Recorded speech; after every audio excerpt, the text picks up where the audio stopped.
Yes. Okay. Got it. All right.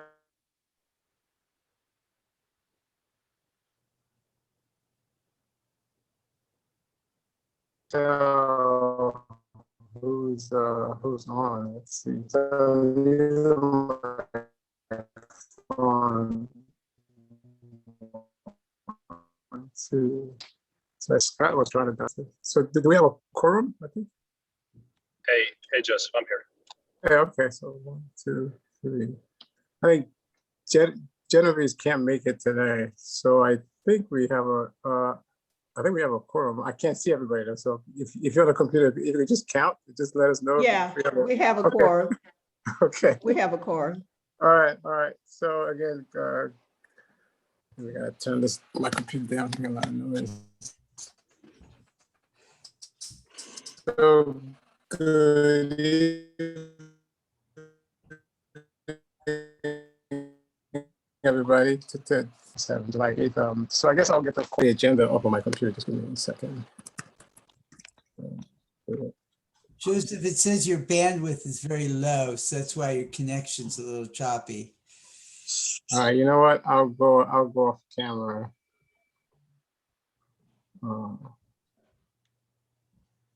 Can somebody in the room, I don't know, can you just please take over for me? Because I can't, I'm not sure why I think I can listen in. You could probably use your phone for voice. Uh,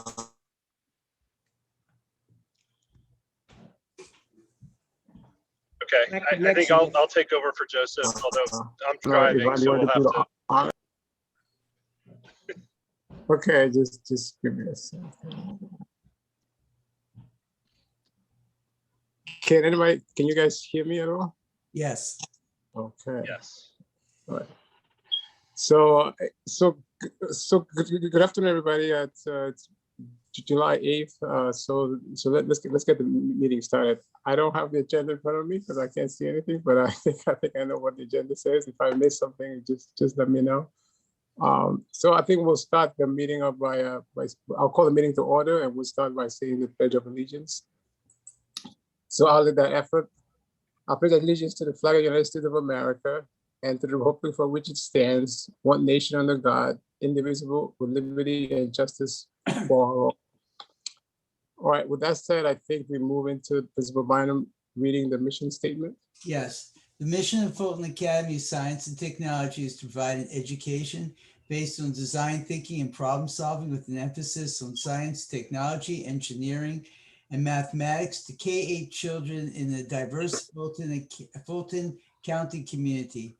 FAST's goal is to prepare children in a way that provides them a foundation to be creative innovators and problem solvers so they are prepared for success and leadership in our rapidly changing world.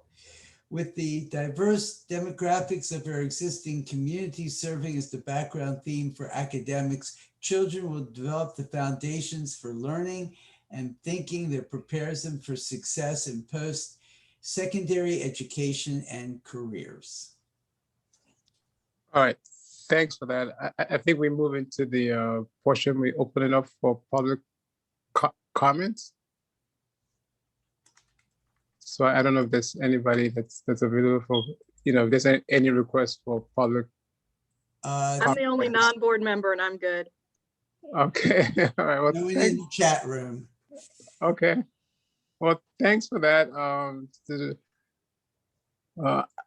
Let me just say, so I guess we have the minutes. I think we just go against the approval of the agenda. I think that's the next sequence. I'm gonna go by memory here, right? The next sequence is we'll look through the agenda and see if there's any request to modify the agenda. All right. I move to approve the agenda. All right. Sorry, did somebody say, okay, did somebody second? All right. Any discussion? All right, motion approved. So I think at this point, we move to read the minutes from the last board meeting, and that was from the June board meeting. So so somebody can just open that up and say, I did read through it before the call. So if folks can just look through that and see if there's any objection. If not, we can just move to approve the minutes. This is Karen, and I've read through it, so I make a motion that we approve the minutes from June. All right. Do I have a second? Second. Yeah, Scott second, okay. Okay, Scott second. All right. So I'm going to move forward to approve the minutes from our last board meeting. So motion approved. So I think at this point, I don't know if the PTO did send. I think the PTO did send a note. I'm not sure if I'm going out of sequence here. The PTO did send a note. I think. I don't know, Yvonne, if you have that. Yeah, yes, I have it. Okay, hold on. Yeah, I get it for you. I'll show myself since I'm gonna read. Okay. All right, the PTO updates for July are as follows. July and August, used uniform sale, July 1st. Spirit wear online sale, July 1 through 15. Targeting orientation for order pickup. We'll be offering the large rocket logo this year for new orders. School supply kit sale ended on June 27th. We had 90 orders. Back to school events, popsicles with principals in planning stages for July 27th. PTO provided teacher luncheon will be held on 8/2, August 2nd. And the Woohoo Boohoo breakfast first day of school is Tuesday, August 10th. As far as school support is concerned, the membership kit has been updated and refreshed for the year. And she has a website there in case you want to go into the PTO membership toolkit. Headshots for teachers to create a staff directory option on membership toolkit. Only PTO members will have access to the directory and photos. Scheduling is in progress with our PTO business partner, Fast Parent, for the photos. The business partner levels are still being finalized and added to the membership toolkit. The membership levels will be adjusted this year. We're encouraging families to consider at least the silver level, offering the ability to split the pay installments. The levels are right now, Diamond Rocket, $750, Platinum Rocket, $500, Gold Rocket membership, $300, Silver Rocket membership, $150, Bronze, $80, Rocket membership is $45, and teacher/staff membership is $10. And that's the report. All right, thanks for that. Thank you very much for reading that. So I guess we'll move into the principal's reports. So Principal Bynum, I'll turn the floor over to you. Okay, we are in the midst of getting ready for the next school year. Our teachers will start arriving in the next week or so, start putting the classes together. The first event is, aside from the popsicle with principals, which is more of a social, will be the a new student orientation, which will take place on August the 29th, and that will be for students grades 3 through 8. And then the following day will be our new teacher orientation, new staff orientation. And then the following week, we begin with a orientation day. It's still an official day of school, but everyone's dropping in. There will be kindergarten meetings with the parents to get them oriented. And then the first official day of school, where there's actually classes, will be Tuesday, August the 11th. So we are really putting all of our effort right now into getting everything ready. Right now, the place looks like a mess, but it always does. There's a lot going on right now. We completed our summer school program on it actually ended up July 1st because the kids had to come back for second day. We were doing the map testing, and once Ms. Miller gets back, we'll be able to see how the kids did in terms of how they started. and how that month of coming to classes, if it had impact on their learning. The parent feedback was very positive. Teachers did a very good job. The attendance was very good. Would say that hopefully it was beneficial to everybody. This was the first time doing something like this, obviously prompted by COVID, but everything did go smoothly. Again, the data will be shared with the academic committee once we have that up to see how students ended up doing. But one of the things we did not anticipate was because, the students, it took longer for the students to do the map testing than anticipated, in part because some of the students, struggle in general. So it took a little longer. So most of the parents actually brought their kids back on that a day after we were supposed to end on Wednesday. We ended on Thursday, but most of them came back to do so we can see what the results are, which I will report once we have that data.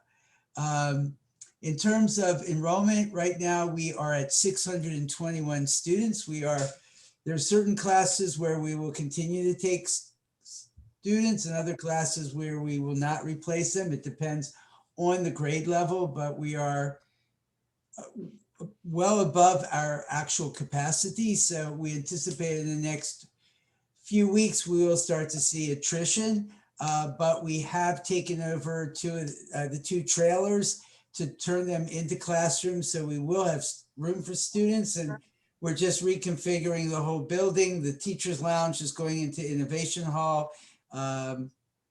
Spanish will have its own classroom, and the teacher will be a homeroom teacher so that we have enough coverage, because we're anticipating 3 sections of 8th grade, and we're going to have 4.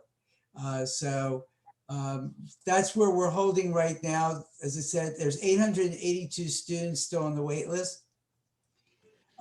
In terms of lottery, just a reminder, an action step tonight will be to affirm the lottery policy. Again, it was just, nothing was really changed in the policy, the lottery policy that existed, but what was added on was what happens after the lottery takes place.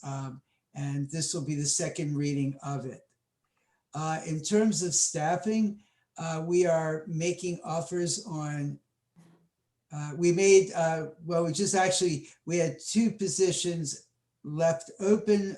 One of the people just accepted about an hour ago. So we currently have 1 position left. And then we're going to start posting for 4 more jobs that are going to be funded by the CARES funding, by the CARES grant, once we get notice of the approval. We were given $350,000 about 3 weeks ago, but it's been a slow process in getting the approval signed off on so that we can start to fill in those spaces. The positions will be for a full-time interventionist to work with kids who have been struggling, and to add to the support staff, a full-time special education paraprofessional. We will have an additional paraprofessional to provide support for the work the teachers are going to be doing with the students and focusing particularly on their reading. And then finally, a half-time person that will be focused specifically on executive function skill acquisition, managing a boot camp at the beginning of the year, working with kids who are struggling, working with the teachers to ensure that we are continuing to work with kids on acquiring those skills that will really make them self-sufficient and independent. Something we learned from the COVID experience is how important those executive function skills are, and that we can't assume that kids are going to acquire them. Some kids need more helping hands. So we're actually really excited about this addition to the curriculum program. In addition, we did send you the employee handbook revisions and the family handbooks revisions. And Joseph, do you want me to go through it now or later on? I guess I should. Yeah, please go through it because I don't, so that Well, folks, let me because this is the finish first reading, Yeah, right? let So me just, finish the other part. It's just a few other things. Facilities, right now, we are working on drainage and erosion issues in the back. We have a proposal that just came in, which Ron will start working on when he gets back.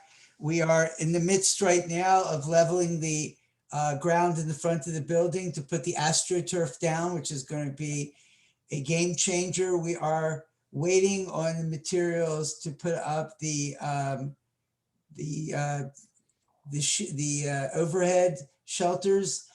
So there's a lot of things that are physically happening, and all the furniture we ordered is starting to show up. So a lot of stuff's going on in the facilities area.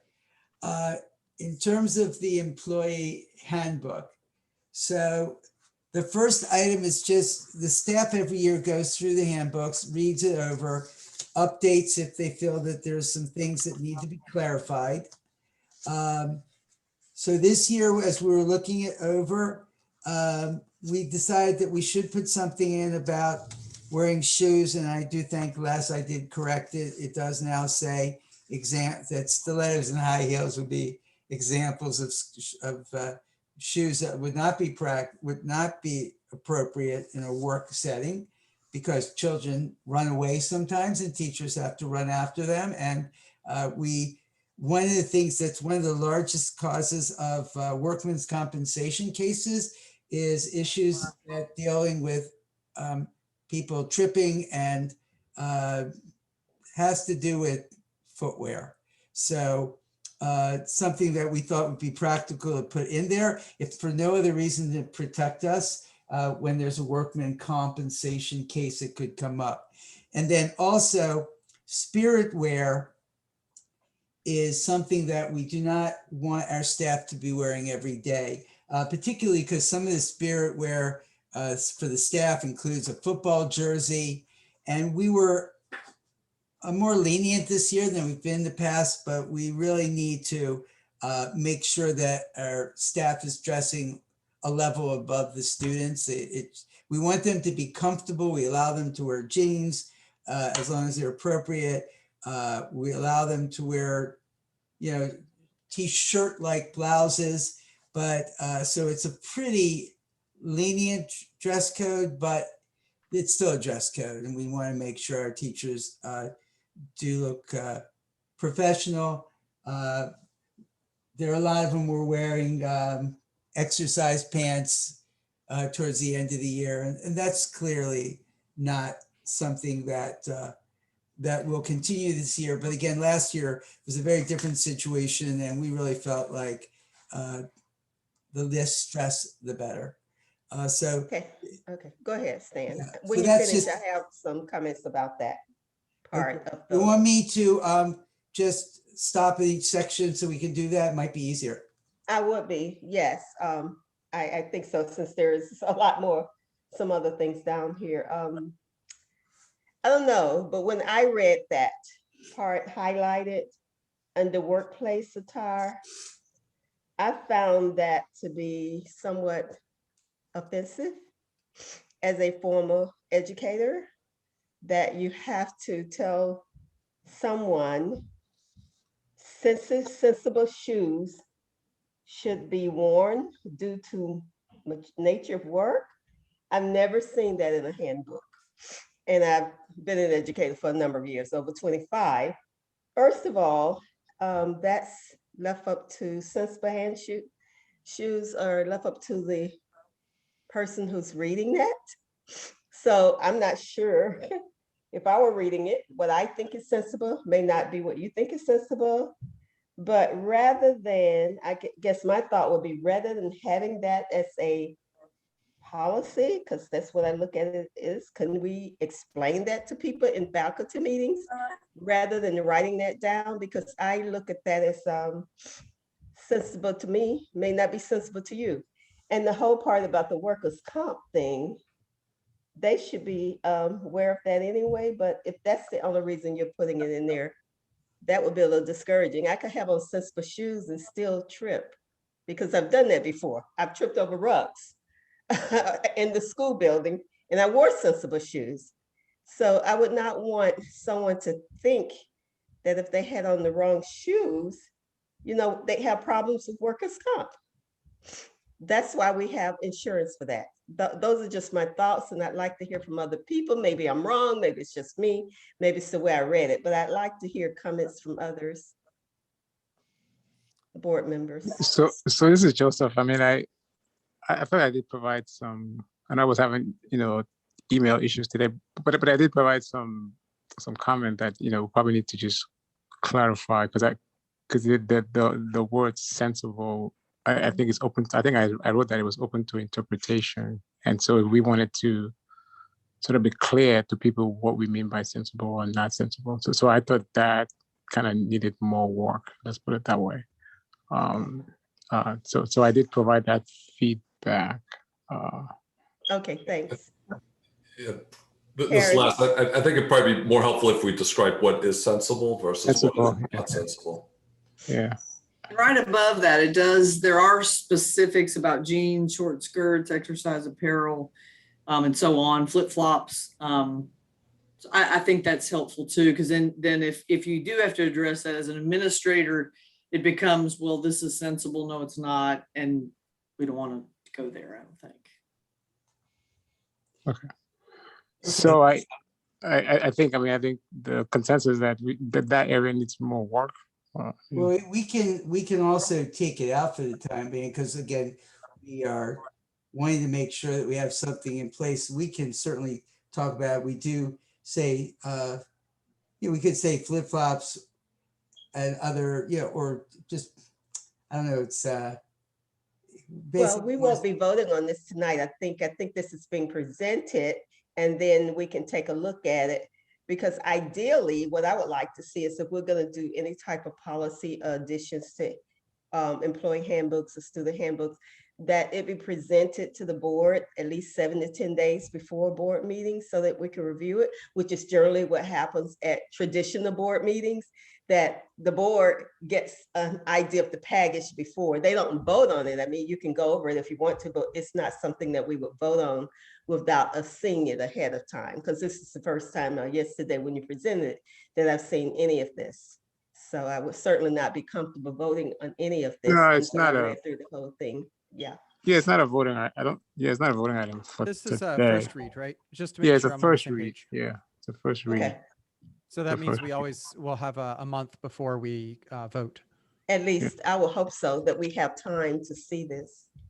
right. Yeah, I mean, I think by policy, it's it's got to go once and then 30 days for public comment, right? Before it gets Right. Well, voted on. one of the things so that what we will be doing is what I'll need to do is phrase and put in the handbook those items that are being reviewed and will be voted on at the next board meeting. But the employees will need to see the handbook because this next board meeting will take place before our staff coming back the first week in August. We'll phrase it so that these pieces that are new are under review until the following one. So I can do it that way, just to be sure. When are they back, Stan? Yeah, We have a. I think what I told you yesterday was that I think maybe there's this is the first read, and if something have to happen before the employee, I think we should try to figure a way to do that, because I think when we present something to employees, right, it should be signed, sealed, and delivered, so to speak. So maybe I can work with you to see what's possible in terms of schedule and the board meeting, and see if there's room for improvement. Okay. Just out of curiosity, you've mentioned specifically flip-flops, stilettos, high heels. Are there any others that are specifically coming to mind that would not be sensible? I'm just trying to wrap my head around what other possibilities might be considered part of that sensible thing. The big challenge is if you go too far, then you're going to have teachers really, what if? And so basically we were trying, I mean, again, we felt like we wanted to clarify it, but I don't want to stand on ceremony here. I am not wedded to this.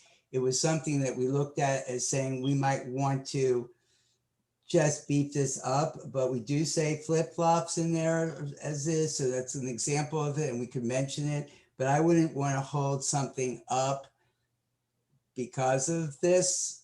And so to me, I'm happy to take it out. These are things we're presenting that we think, you know, might want to be considered, but again, that's why we do this. So I'm not, again, I don't feel that passionately about it. It's just something that we thought we might add. The fast spirit wear we do need to be very specific about, because they have a hard enough time understanding you can't wear t-shirts with little funny comments on it. There's often reminders with that. So we want to make sure that's clear. That's just a simple clarification, but I will pull the sensible shoe thing out. I think it's best to leave it out for now, because you're right, Alana, if we wanted to do something in more detail, it's something we'd do over the course of the year. Sure. I do think it's important for teachers to have that when they come back that first week of August, to just set the tone, you know, that these are not appropriate. If some of those things are a problem. So right. I'd rather not wait. I'd rather come back and meet about it if we. Right. The key thing is to have a conversation with them about the fact that, you know, when you come to school, you're going to be running. You're going to have things that are going to fall on you.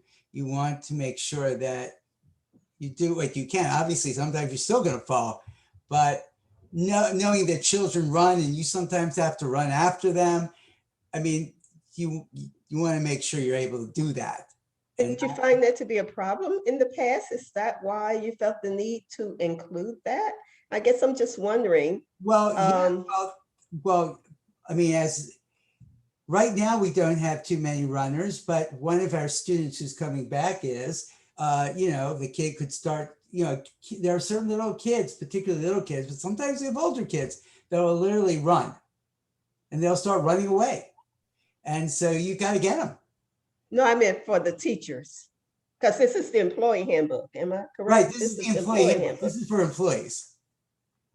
So the issue is just to make sure that they are thinking when they get dressed in the morning. It's not just for appearance, but also for practicality purposes, not just for their safety, but also for the safety of the children. No, I mean, you didn't answer my question. The question was, did you find this to be a problem among teachers previously? Which is why the need normally. Yes. Would a staff meeting, I mean, cover that? I think that's what I'm saying. I think that's why I think I was reflecting that what you said is that a staff meeting could, because flip-flops are a good example of a shoe that's not sturdy. It's not going to protect you.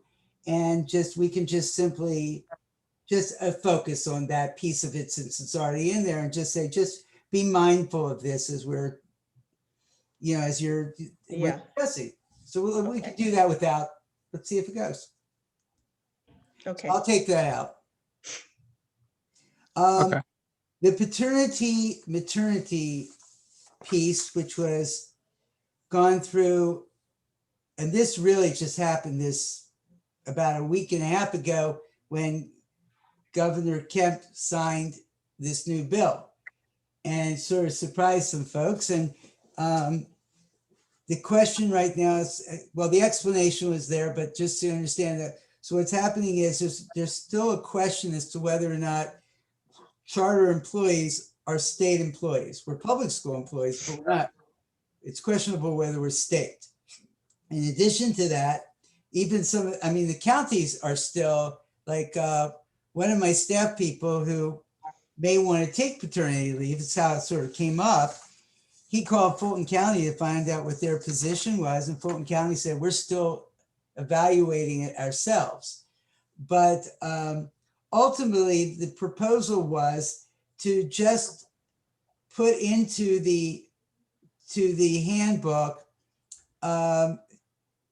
a provision that a person could could ask for 3 weeks of paid leave, which falls in the same time as the FMLA, which would be in, and we don't want to reference the state law at all. That's the lawyers that absolutely do not reference it whatsoever. It's all written down in this explanation, but the idea is just to line it up with what the county is going to be doing, and to and it becomes I have a feeling others are going to follow, but it's not like it happens a lot at our school.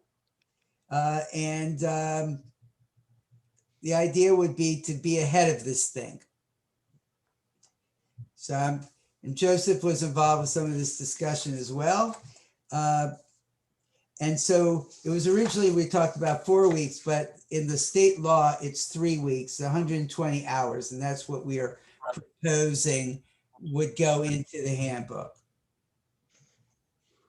Yeah, I mean, what I'm still struggling with, I mean, so thanks for pulling me. I mean, what I'm still struggling with is like, we don't like the FCS, they haven't put out what their strategy would be. And I think we're trying to, quote unquote, get ahead of this.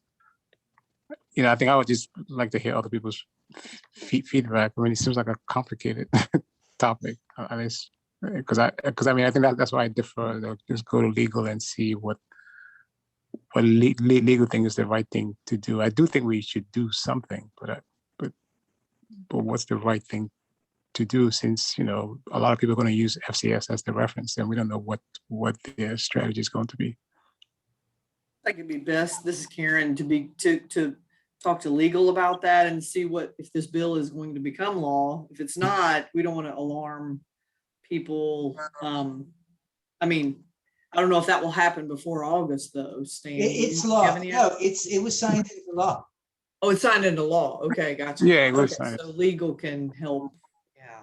And they're saying that they cannot make.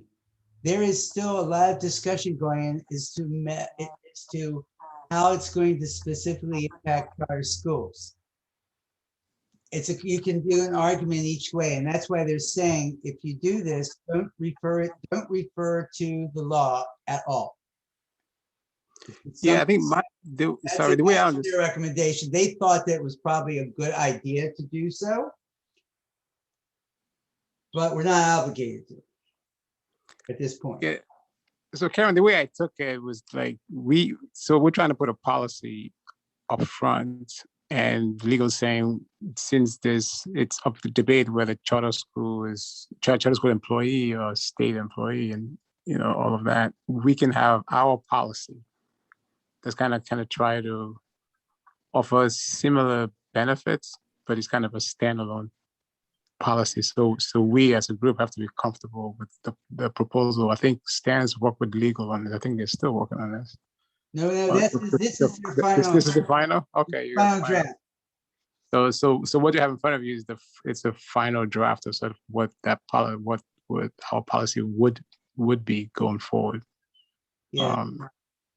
Quick question. I'm looking at the Georgia Tech version of this that came out and comparing between the two. And I think you mentioned a piece of it, but the 6-month requirement, maybe I'm missing it, but I'm not seeing that in this proposed FAST version, that somebody needs to have 6 months of continuous service before qualifying. It's under eligible employee. I see it. Thank you. Yeah, the order is different between the two. I'm just trying to compare them side by side. Yeah.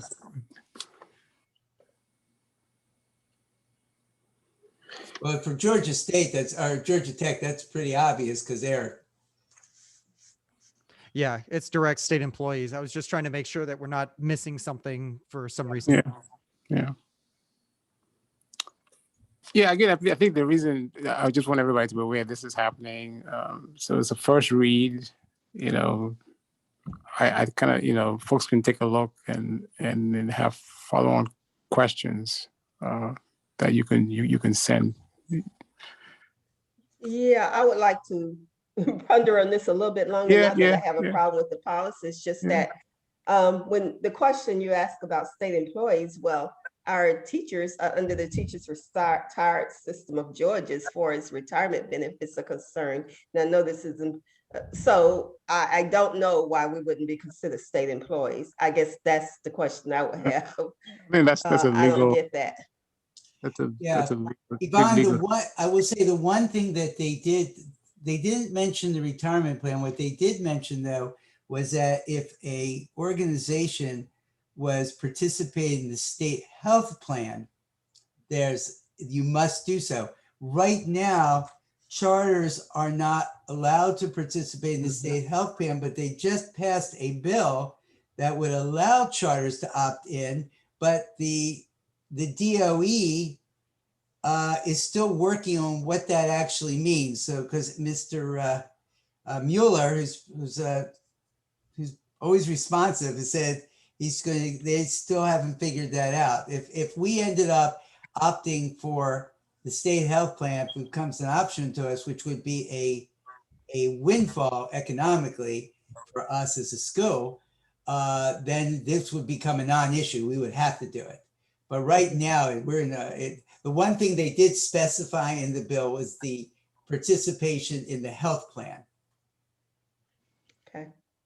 So I guess my initial feeling is there's a reason this became Georgia law. It's a very good idea in general.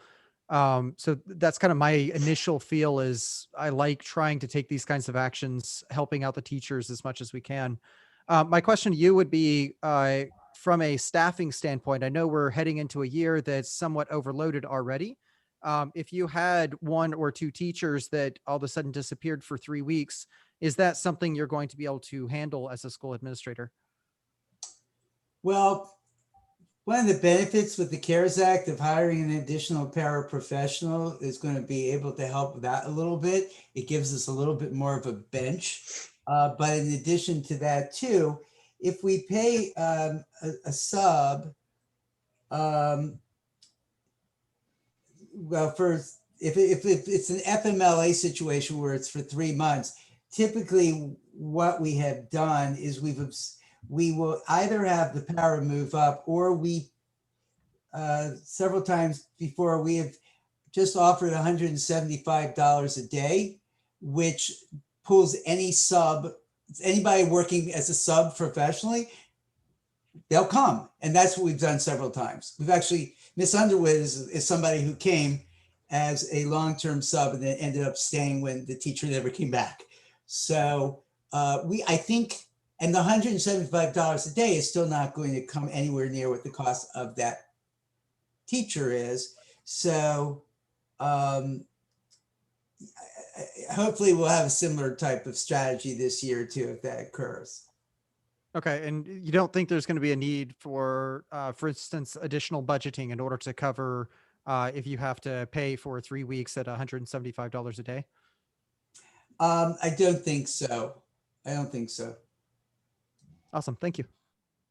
Hey, Keep in hey, mind, at a Joseph. certain point in time, David, the teacher will be unpaid leave.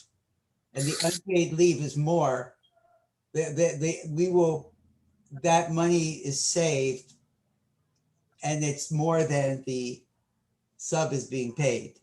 Yeah, I guess that was what I was trying to look at is the difference between FMLA, which is 3 months of leave that is unpaid versus 3 weeks of leave that is paid. We're still paying as a school for the teachers in addition to paying for a sub for those 3 weeks. So Correct. It seems like that would be a larger overall budgetary impact. And I want to make sure that we're in a good position for it.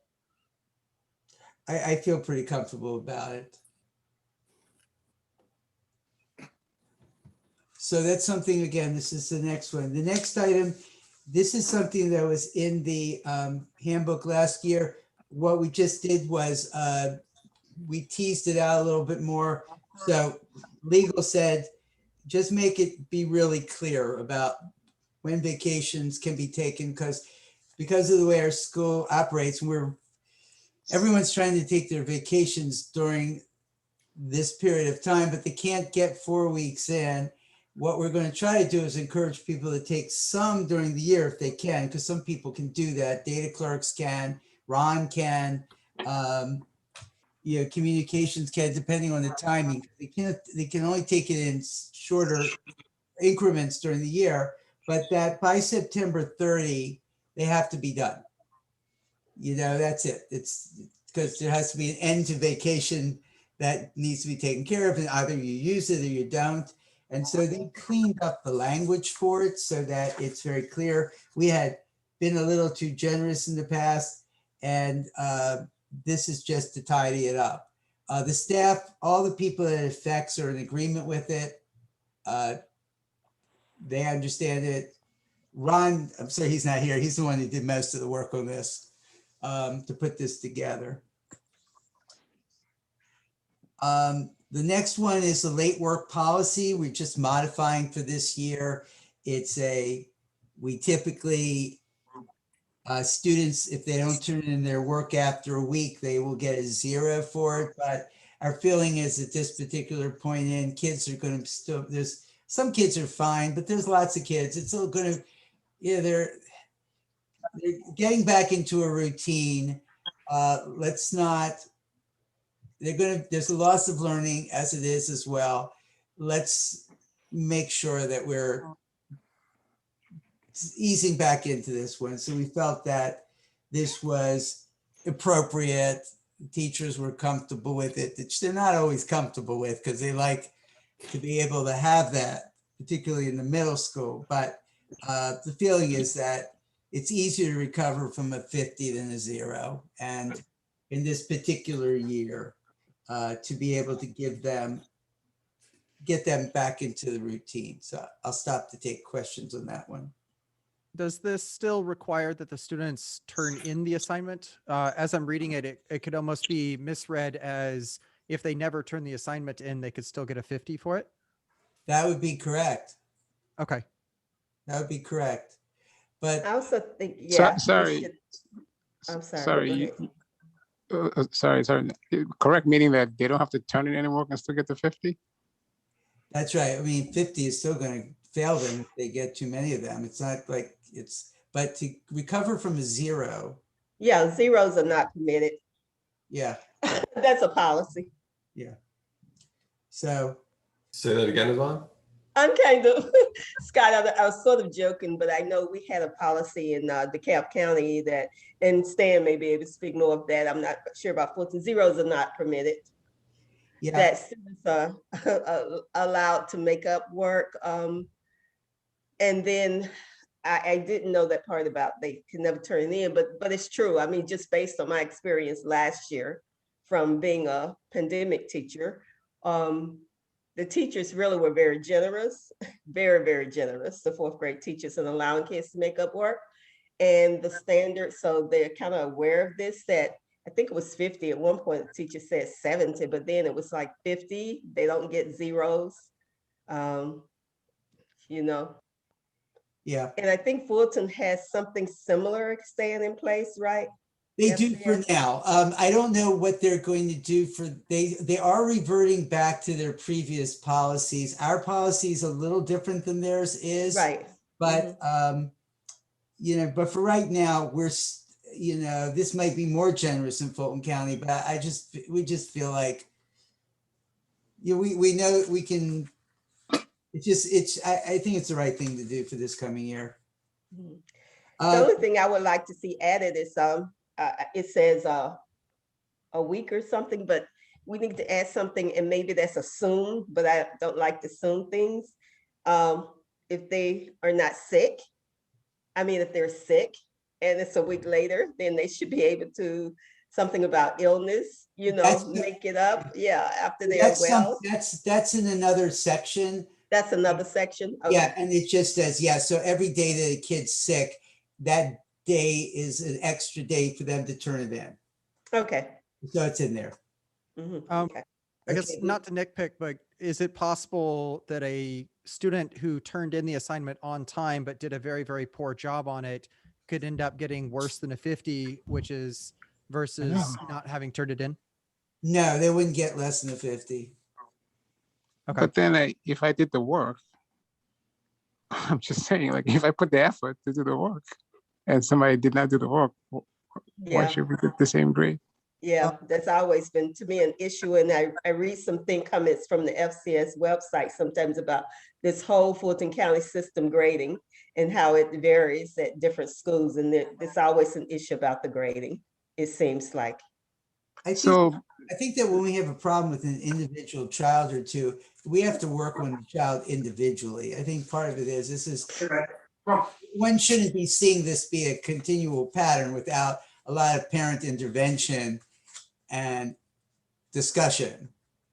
So I would say this is going to be more of the random thing as opposed to some kids going to keep getting 50s and we're not going to be doing some serious intervention. Sure.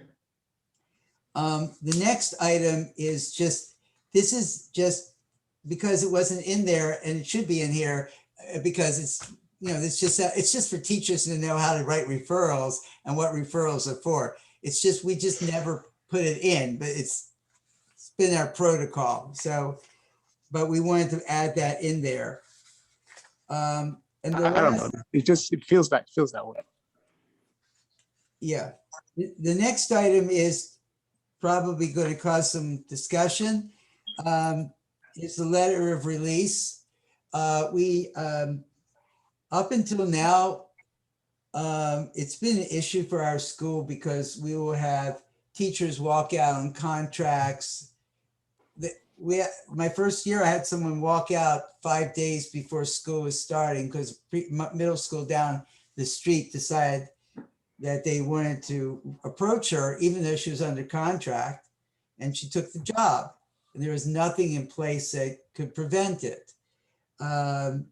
Because I checked with Andrea on that, and I've checked with my counterparts at other charter schools.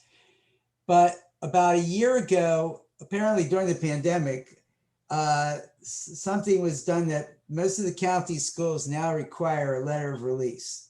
And it's probably to protect themselves from each other. And so we started getting requests for letters of release. In most cases, there's a lot of times where we're able to give a letter of release, but in certain cases, when we're left with we had a situation this summer that was very uncomfortable and really for no good reason, and has left us, it's cost us a lot of money in advertising. We are hoping to fill the position. I think we're going to fill it. Hopefully today it will be done, but it's taken a month. We lost she was going to be doing some training for us. So essentially we had a real challenge. And so the idea is now that there's this letter of release, we should indicate when we'll give one and when we might withhold one. And so this is to address that. The lawyers went over it in great detail, but I think it requires some thinking on this. I hope everyone's had a chance to read this. And again, I do apologize in terms of it's just been a handful trying to get everything done with 2 or 3 staff people being hired that are admin. So a little short staff, but I do apologize for that. I do recognize it makes it difficult, but the letter of release is something that definitely needs some discussion. Even our admin are still having some questions about some of the things because they don't want it to appear too onerous, but at the same time, there is the issue of, is a contract a contract or is it just a piece of paper? I would say that of the people who have left, having walked from their contract, several letters of release have been issued. One was a very serious family situation. Another had to do with a promotion, which the Georgia Standards Commission allows. It's one of the allowances for not being considered a breach of contract. So we've had a few items come up like that, But for those times where it's very much, I've signed this contract, but I've continued to look around and it's the middle of the summer and I'm letting you know now and give me a letter of release. So actually, it was Karen's suggestion from one of the practices she had. Karen can probably talk about it, is we added the idea that if we do, once we find somebody, we'll just sign a letter of release, because we're not trying to hold it over them, but it is a message to our staff to say, you can't leave the school in a certain way. You've got to be professional and be respectful of a contract. And there's a right way to do it. Right. I've been doing some research on those kinds of things because obviously, you know, having been in the field of education, PAGE, the Professional Association of Georgia Educators, you're familiar with it? Yes. Do we allow our teachers, first of all, to be a member of PAGE? Do we have a representative to come over? That's just a question, rhetorical. Just something for you to think about. And second, I was reading something in PAGE that if a teacher signs a contract, because you give them out in March, but they resign by June 1st, that, and I don't know, I'm just throwing things out, actually, that we should release them. No, that's actually a great example. If someone resigns before June 1st, they're no obligation. We would say write a letter of release because they've given us the 60-day notice we need. Sure. And Right. so now, and I think we actually mentioned that in here. We use AJE. It's another similar organization, another sponsor organization from the Georgia's Charter Association. But we have a group that does represent the teachers and gets them insured and all that. They come and meet with the teachers every year. Okay. Karen, did you want to speak on this?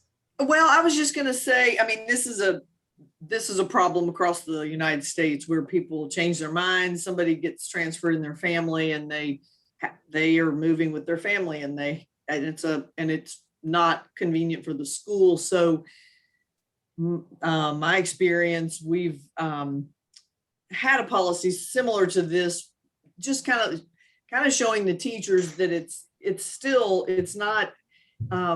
not all about their current one situation, but the school has to take care of the school and the families there and the students there. So by, giving them that letter after we've filled the position is it's common sense seeming, and helps the teachers maybe understand that, they are leaving a hole in the school, and, we have to fill that before we can say it's okay for you to move on. So that's just kind of the thinking behind some of the experiences I've had with that situation. Yeah, I mean, that's probably kind of going to see though, and May, and this has nothing to do with that. This is okay. It's that many people will, if they feel very comfortable, they'll get a job somewhere else. They're just not going to sign the contract.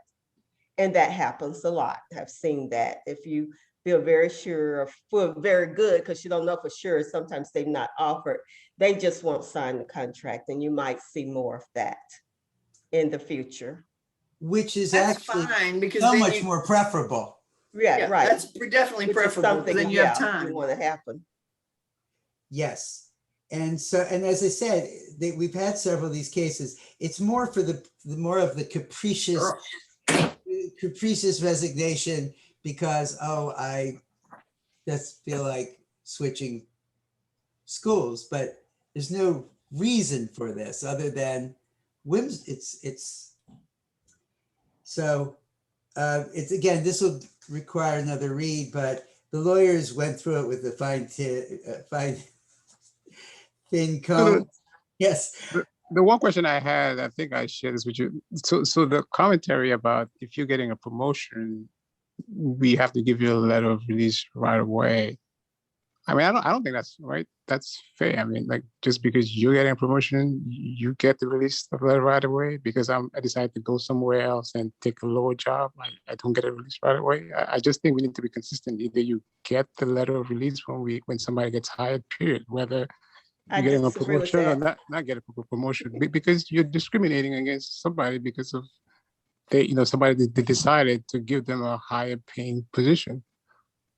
I would think my thought process on that comment would be the teacher would still, or usually educators, whomever it is, would still be required to give notice, because we have had that to happen in the past, that they gave notice, not necessarily 30 days or 60 days. They gave notice. And I disagree. Normally the standard is that if a teacher gets a promotion, not just more money, a promotion, that we have to release them. They're not necessarily released right away. Like any other thing, they give person, they give at least 2 weeks or 4 weeks or ever many weeks notice based on the school needs. But I don't think, it's my personal opinion, that it wouldn't be fair to keep them there. The other piece to that too is that the lawyers were trying to line it up with what the Public Standards Commission allows as a breach of contract. Mhm. So because it does mention that as a breach of contract in the transfer, they felt it's probably better to line it up with that. I would probably agree with Yvonne on this too. I feel a little more comfortable in this one. I mean, it might be the right legal thing to do, but let's be transparent. It's not. I mean, we're saying, right?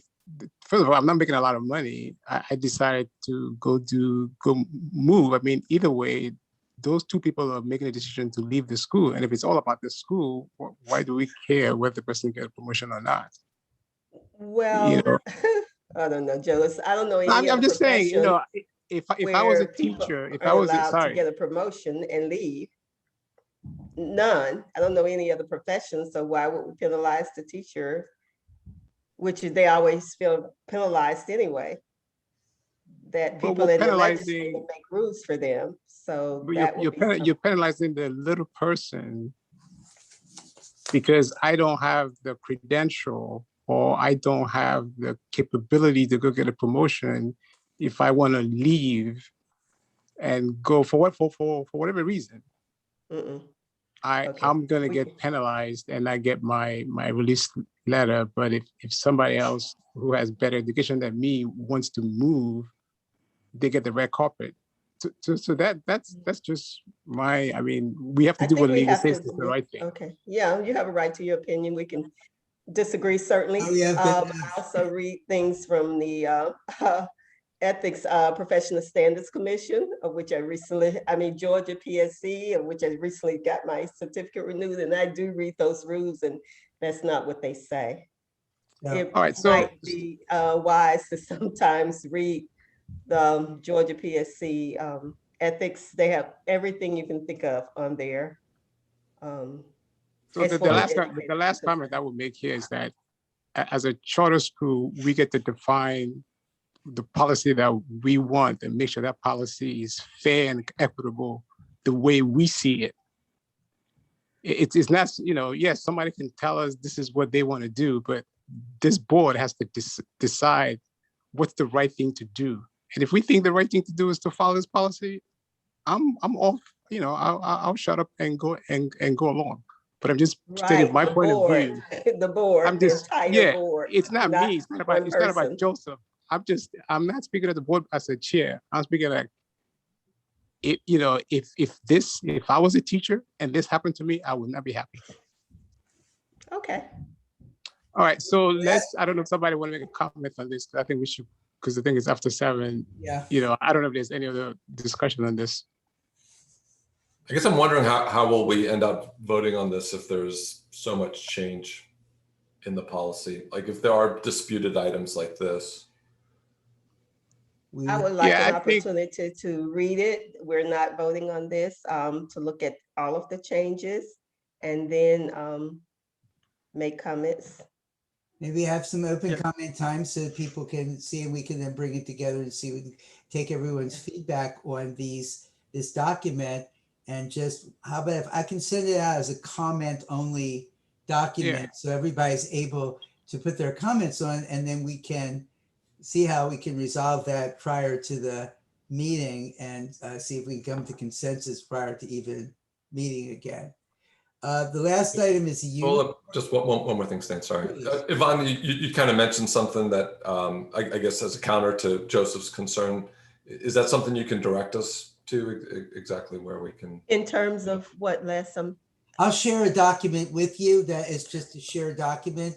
So I'll just take this document, put the setting to share, to comment, and then everyone will have access to comment. It was more around the promotion language. Oh, yeah. Yeah. I know Joseph made a comment about more money. Sometimes leaving for more money is not the same as a promotion. For instance, I'm a teacher. I get promoted to executive director or assistant principal. That's a promotion. Okay, that's the Nothing to do promotion with part. salary. I'm a teacher, but I go to another county or a county, Fulton County or DeKalb, because they pay more money because of the step raise. That's not considered a promotion. It's a lateral. There's a difference. Yes. So when you look at Georgia professional standards, they do mention that. A page mentions it. The organization I was telling you about, professional association, just the money is not considered a promotion. If it's a lateral, you're still breaching your contract. But if it's a promotion and actually different title with more responsibility, that's the promotion. And that's where there should be an option for teachers to leave. And I can give you an example of what happened with the person who they were working for us. They ended up getting appointed to the county, to the school district, and is now overseeing, this person was in a counseling role, and now that person is running the entire counseling department for a county. That's a promotion.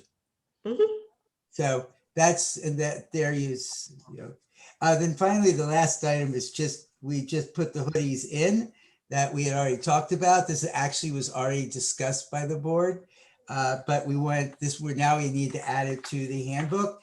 And the good news is that the revisions for the family handbook are the exact same things we just talked about.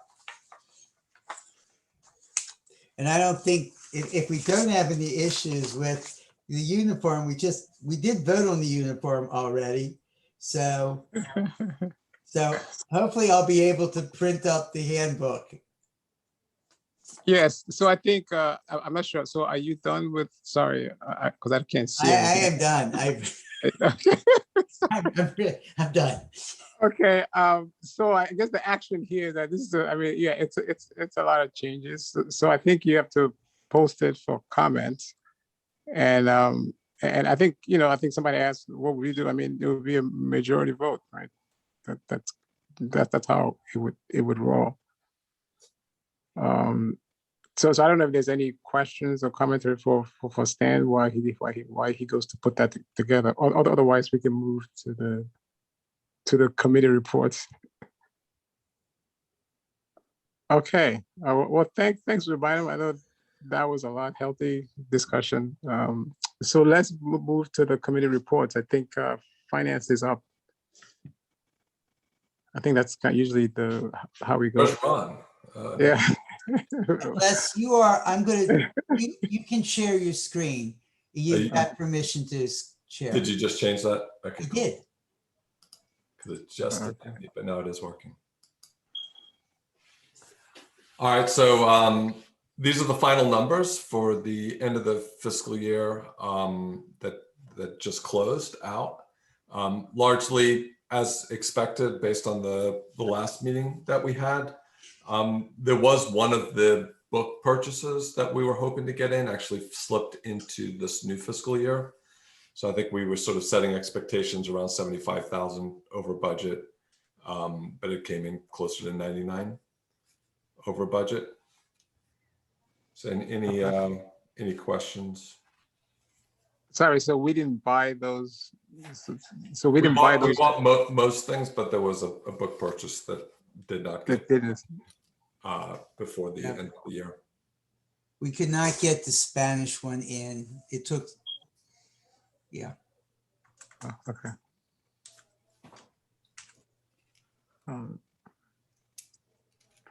And we have money in the budget for this coming year. We just wanted to try to give ourselves a little more latitude this coming year, but it'll go into this year's budget. Okay. Oh yeah, I can't see a thing. I don't know why. But I mean, from what I understand from last, so there is no. I mean, the budget is this what we reviewed, just that minor change that you roll in Correct. the purchase. Okay. Yep. All right. So everything should be green on that, whatever that dashboard. Yeah, thing is. the school admin came in a little bit over. There was some advertising on hiring and some legal fees. Okay. Okay. It pushed us just a little bit over, but it was about $10,000. Right. All right. All right. Cool. Particular line item. We are, Ron and I are working on sort of an updated dashboard Yep. Yep. Yep. to try and get some KPIs on here as well. Yep. So that we can kind of just evaluate more where we're spending our money and if we're spending appropriate funds in different places. So we hope to have that ready for the next board meeting. Cool. Les, can I ask you a quick question? Sure. Because do we, and again, I just don't know, do we take, and Ron's not here, but do we take, when the $1,000 or whatever fee is pulled from a teacher who does not give adequate notice, such as happens, does that money get applied to this because that sort of offsets the ads that we run typically? Got it. Good question. Don't know the answer to. Okay, but something we should maybe think about. Yeah. Okay. All right. I guess last thing, Joseph, you and I hadn't talked about this, but I think we probably need another person on the finance committee. Yeah. We need like a backup or whatever. Yeah. Correct. So Yeah. looking for volunteers. All right, Les. All right. Yeah. Because when is the? Does it have to be a board member or can it be somebody from the community? I think it could. I mean, let's talk through that and then Okay. figure out. Yeah. Can I ask? I mean, is there the whatchamacallit? Is this the FCS monthly whatever the budget meeting? Is that coming up anytime soon? I thought I saw them sent kind of a spreadsheet with the budget. I don't know if So they did send out updated numbers, but the updated numbers were the same as the numbers before. Oh, from before. Okay. So it wasn't any different than what they provided previously. Okay. And there is no meeting to. Not I was to just my asking. knowledge. The next event that I'm tracking is the audit, which should begin in early August. Yeah. So good. So that audit, I think one thing we haven't done in the past is have the auditor actually come to the board meeting and present the findings versus people sending so that's what I would like for us to do. I mean, if folks agree, like just have once they are done with the report, they can actually come to the board meeting and present. Yeah, I mean, I don't know if they're going to ask us for more money, but I think it will be preferably for the auditors to come to the board meeting and kind of present their findings. Okay, we'll ask about that. Okay. And then the last thing, Joseph, on the budget, we're trying to get the scorecard updated, and then before we have the head count and kind of get our final numbers, we're looking to have some sort of spreadsheet in place where we can kind of forecast what those numbers are ahead of time, so that we can try to validate the numbers that we get from Fulton County. Yeah, just for the other board members, I mean, we were just kind of chat with Les and the finance team. Is there a way to project the numbers that we get from FCS, kind of so that at least we can, when we go into a discussion, we can say, yeah, that kind of looks right. versus today, I think we're just reactionary, right? We get a number from them and they just, so I think hopefully we've been doing this for 5 years now. We have some information that we can use to build some kind of model that at least we can play with. So thanks, Les, for taking that on. No problem. Any questions? Any other questions? All right. Okay, let's keep moving. I'm still flying blind. I think we would talk about sort of any kind of building update. I think Stan, you've covered that. I think there is no building update. Yeah. The building update really is we went through that erosion, the astroturf. Those are the main things. Okay. And that's contained in your fund. I mean, there's no extra funding that you need from the board, right?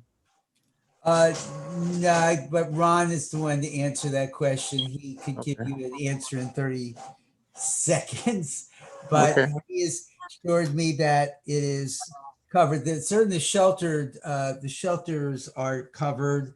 One part's being covered by the facilities grant from last year, and the other one's going to get covered from facilities this year. A lot of the AstroTurf is going to be covered by PTO, at least half. And then I can't answer much in terms of Ron. He did explain where it was coming from, but he best do it. Do you know if the permit thing with the covers that was sorted out? Yeah, so it's not exactly permits that are needed, but Land the board disturbance, has to sign. Land disturbance. They have Sorry. they have to sign off of that. I believe that has taken place or is almost completed. But again, Ron's been dealing with that. Okay. All right. All right. Any questions?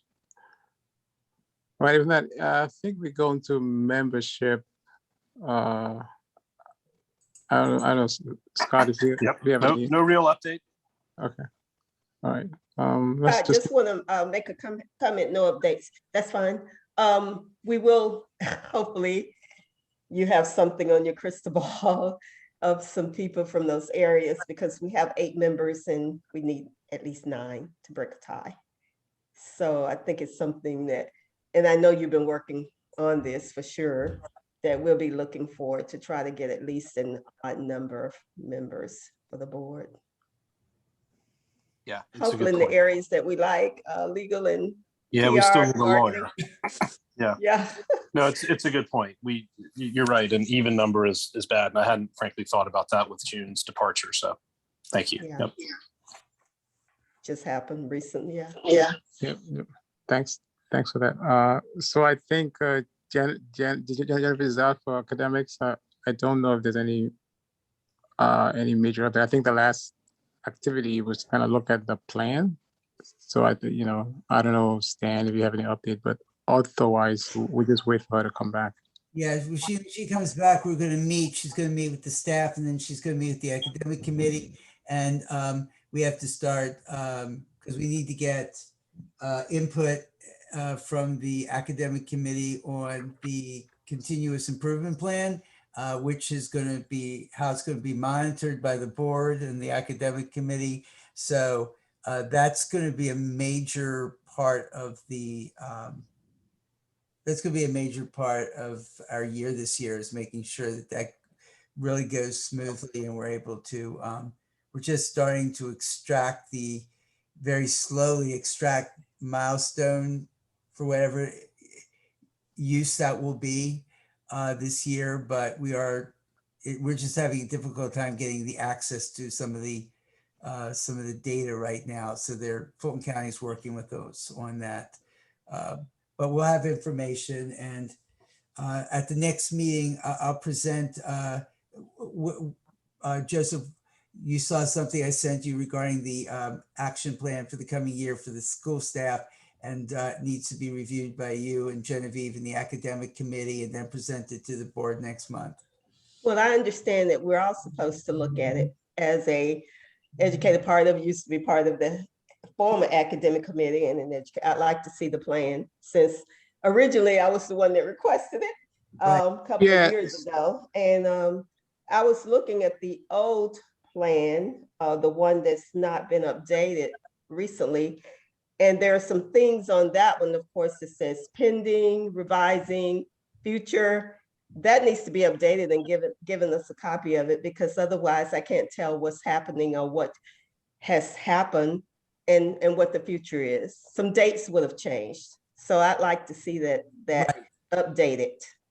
Yeah, so my understanding was that Genevieve took action on that, and she was going to get the academic committee together to review that, and then bring it forward as to the larger board. You know, right. If Some of it she can't do. She has to. The dates have to come from the school. Genevieve can look at it, but the dates have to be updated by the school. Right. Okay. So we have, rather than her. Yeah. So what we have right now is we have updated everything and sort of identified the things that we believe as administrators that we need to put our focus on for the coming year. And we wanted to run it through, but I mean, really, I will do and present or share with whoever too. It's the document is there. It's for us to move forward, but if there's a different process, the process that we had was to give it to Joseph and Genevieve to look at, and then to meet with the academic committee, but then it has to go to the board so the board can review it. Because if Yvonne is right, not everything in our action plan is academic. Some of it, we're just reflecting what the board is doing. We're really not making statements on it other than here's where we're at with things. So she's there. It's not all, I mean, there's a part with the building. So there are parts in there that are not academic committee. Okay. Yeah, I haven't. I haven't looked at it. If you send me something, but I think we should put it in the public folder so that all the board members can get access to I it. can do that. Yeah, I can do that tomorrow. Okay. All right. Thanks for that. And I'll take it. I think we can all just stare at that and provide commentary as needed. Okay. So if that's not, so Jennifer's not in, so let's just move to the board training. Was there a question? All right, let's just move to, so the board training, hopefully everybody completed their training. I have not received I've asked for a tally, but I think from just chatting with different folks, I think everybody kind of got their training in. So I think we're done for that. I need to walk with, I think we need to kind of put a plan together for the next coming year on what the training should be. I think I learned some things new from this year that I wasn't aware. So we need to incorporate that into the board training for the next year. So I'll be working with some of you to put a plan together. So that's it. I mean, I only have one action item. That's what I captured, the lottery. That's right. The motion to approve the updated lottery policy as presented. I mean, that's the only action that I kind of captured. I have a question about that too. I mean, we didn't really spend enough time on it. I mean, it wasn't but one statement.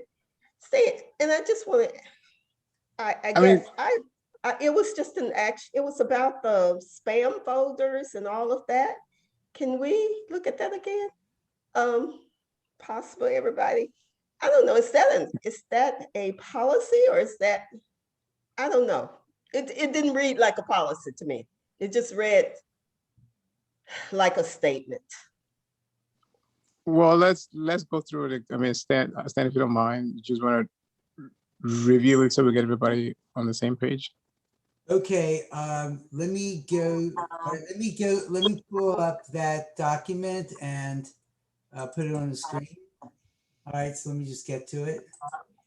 I guess maybe as you're pulling that up, Stan, I guess who is the audience for the policies? Is this for us? Is it for It's for the board, it's for us, it's for the parents.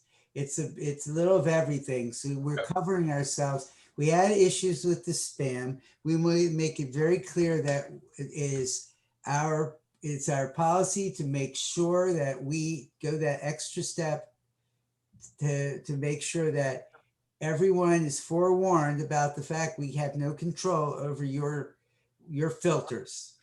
So that's why it's just very clearly stated in there as a matter of protocol that we are going to give that caveat to people each year, because that comes up, that was presented itself as a potential problem. And Brian's not on. He was involved with the updating, and that's the part we highlighted, was the part that we had changed after reviewing it with him. But let me just, I've got the doc now, so I'm going to go to share. All right, so bear with me. Share screen. Pray it shows up.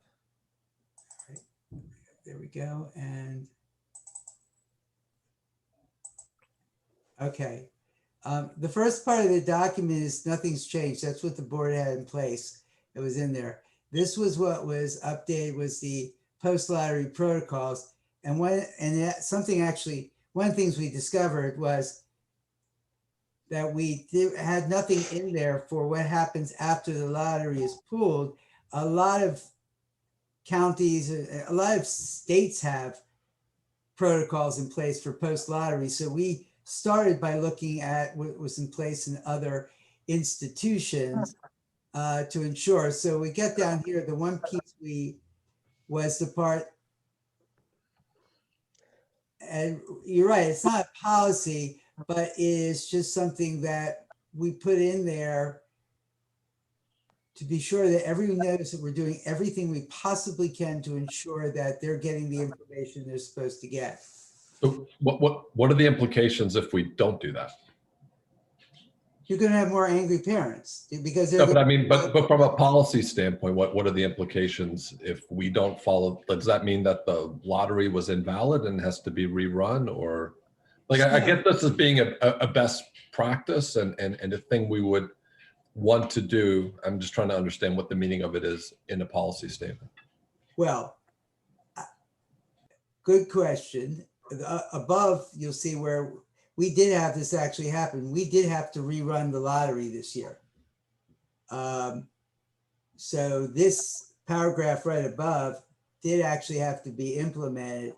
It had to do with the fact that the company was running the lottery from a central time zone. And so parents who got in by the deadline, the computer, the lottery, where the computer that was running the lottery assumed that they were an hour late. So we had to go back and do another run to see where those kids, those 4 or 5 kids would have fallen. And had they been in the category where they would have gotten in, then we would have had to find space for them. So that was important to put in there, that we would rerun lottery if there's a mistake done. It didn't mean that everyone else lost their spaces. It was just that we would make sure that they got a space if they would have gotten one. So we did a separate run of the lottery to see where everyone fell. And that was satisfactory to the families. Your question about whether it belongs in the policy itself is a good question. I think we just put it in there to be better safe than sorry. It's just a matter of protocol that we're going to do everything we can. Yeah, I understand why it's there. It's just not a policy. Right. And it shouldn't be in the lottery policy part. Maybe there's another way that we can articulate that to parents, but so the phrasing has to be different. Where would it go if we'll provide? I guess I agree. I mean, there's some things in there that I don't consider policy, but it's that document is kind of lack of a better word, the Bible that the administration is run by and where the parents look. If it's not there, where would we put it so that both parents and everybody know that this is the protocol? It doesn't feel like it's there for the parents, though. I feel like it reads, at least the way I read it, it's there for us as a reminder that we need to make sure we communicate these things and we do these things as part of running the lottery, but it doesn't read like it's there for the parents. It's there for us to run it better.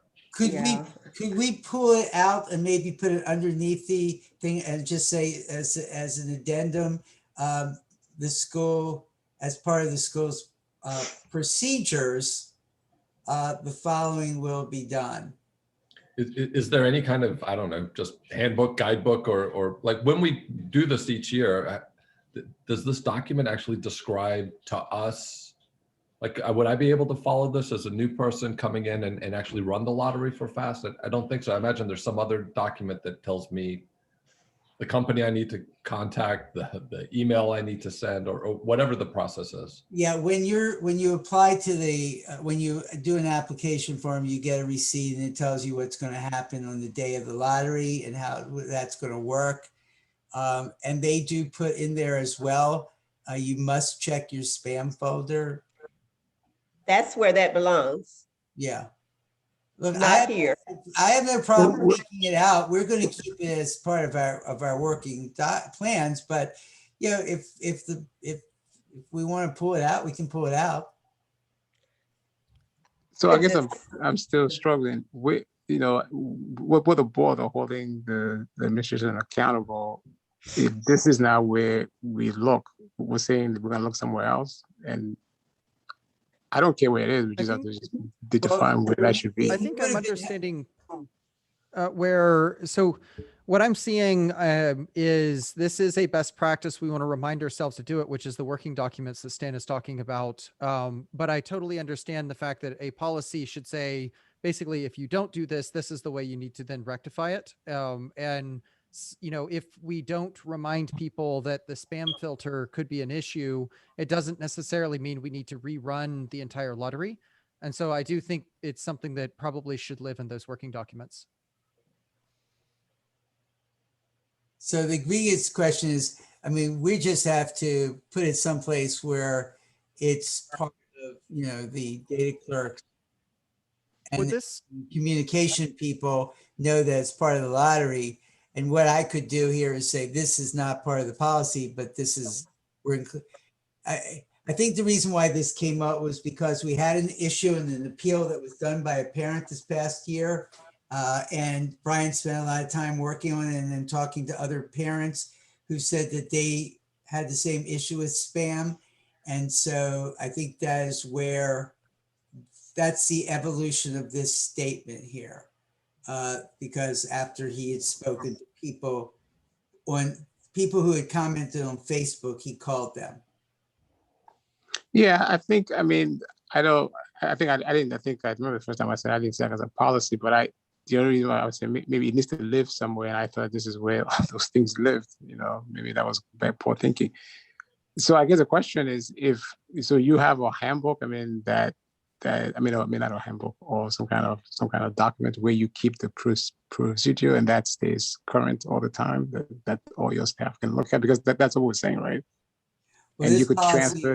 This policy is going to be seen and worked on by myself, the communications director, and the data clerks. That's pretty much it.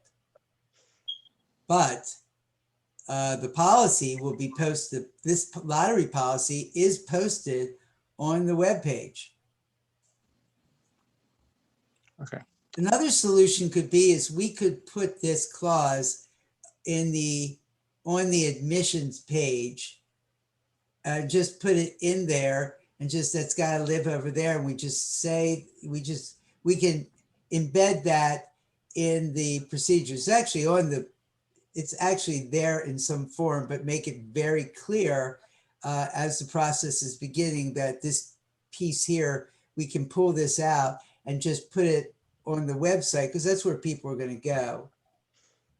Right. Yeah. That's a good idea. And then also, Stan, whenever we're doing the lottery or prior to leading up to it, we're always putting it in the newsletter, the Yeah. fast newsletter.